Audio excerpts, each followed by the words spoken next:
friends, this January 1st, I've been having like the best reading month of the year. I feel like December always keeps me motivated to read. And for this year, I'm gonna pretend that every month is a holiday. I'm gonna try not to focus too much on work. Those are my New Year's resolutions. Another New Year's resolution is to read 90 books this year. I'm manifesting I will read 90 books this year. I don't hope to read 90 books. I will read 90 books. Another of my New Year's resolutions is to save up money, make more money, upgrade my bookshelf, because I think I need a new bookshelf now.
Hello friends, today is Saturday. It is currently 10 o'clock p.m. It is January 6th. Sister and I, we went to Marshall's today. We went to Ulta because I had a gift card that one of the parents of my students gave me. So I got a couple of things, and I was gonna go to Barnes & Noble because I do have a gift card, but I'm just gonna go tomorrow, so that's gonna be exciting. I'm going to start reading Homesick for Another World, and this is the second book that I read by this author. The first book that I read by her, it was absolutely crazy and weird. This is the book where people are cruel to each other. I will keep updating you guys.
Hey friends, I'm a mess, but I am currently finishing Crying in the Bathroom by Erika Sanchez, and this book will literally make you cry towards the ending of the book. I am in tears. I am so heartbroken. She is so real, and it's so heartbreaking.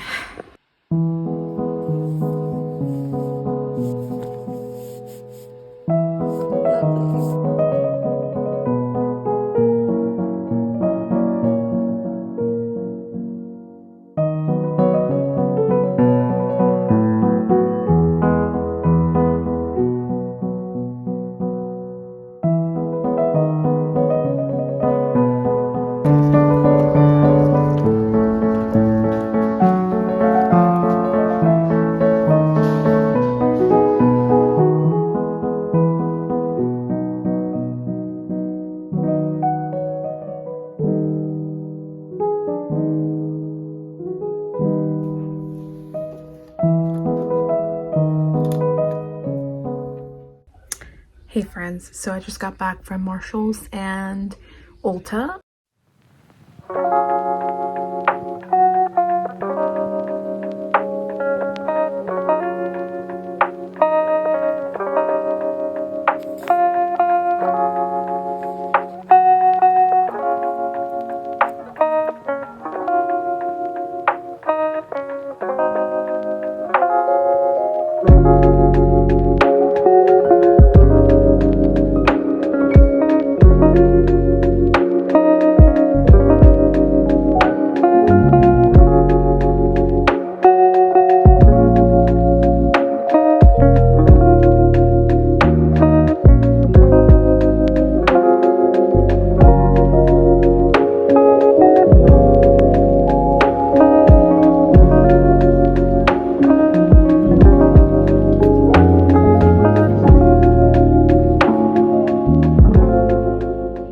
Hello friends.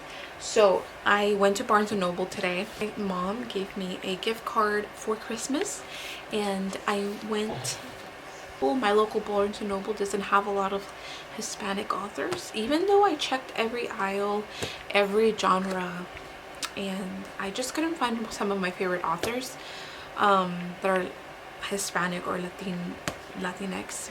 But I did find this journal. This is the Book Lovers Journal where you can annotate everything about your current reads.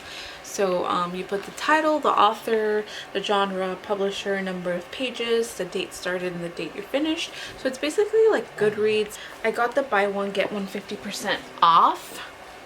I've been wanting to read The Hacienda by Isabel Cañas.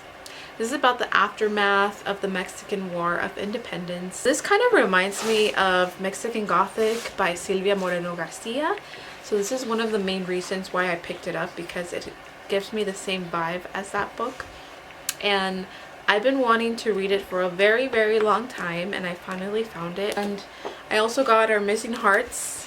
And I'm currently reading Homesick. Homesick for Another World. Blech.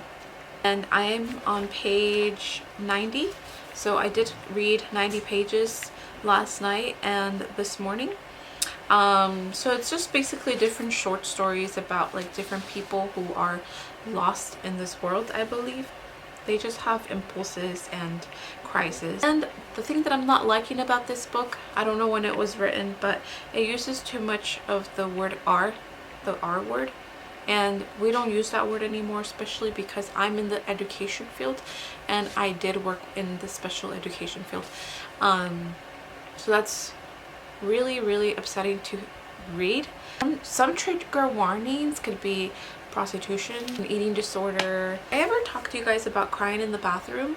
This was really amazing. I rated it a 3 out of 5 just because there's some stories that I'm not really interested about. It just says the truth in this book, which a lot of Mexican American people have gone through, especially women in the Hispanic and Latinx community with mental health. Yeah, and if you just dealt with first generation trauma, mental health, and there's just some amazing quotes in this book that I really related to. Growing up in a household where I had 2 older brothers, there's this part where like she talks about her older brother, how he basically did nothing and she's the one that was supposed to serve him, and she thought it was unfair.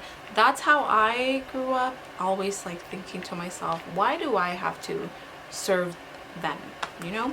Yeah, on page 118 it talks about using the word indio, which is a slur against darker skinned Mexicans, and I have heard that word growing up so much, and now I do stop people from trying to say that word.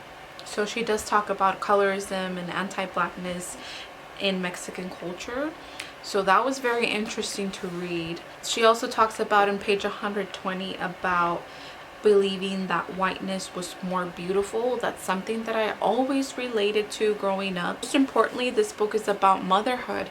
Erika Sanchez, she is a mother, so she does talk about her whole dating and relationships and her toxic relationships, and how she finally found the one, and how she got pregnant during quarantine. And it's just amazing to read this book about her life and also relate to it at the same time. I love this author. Reading I Am Not Your Perfect Mexican Daughter, I've never read a book that I felt really connected with, and now this one, there's just so many things that I connected with and related to. So I absolutely love this book.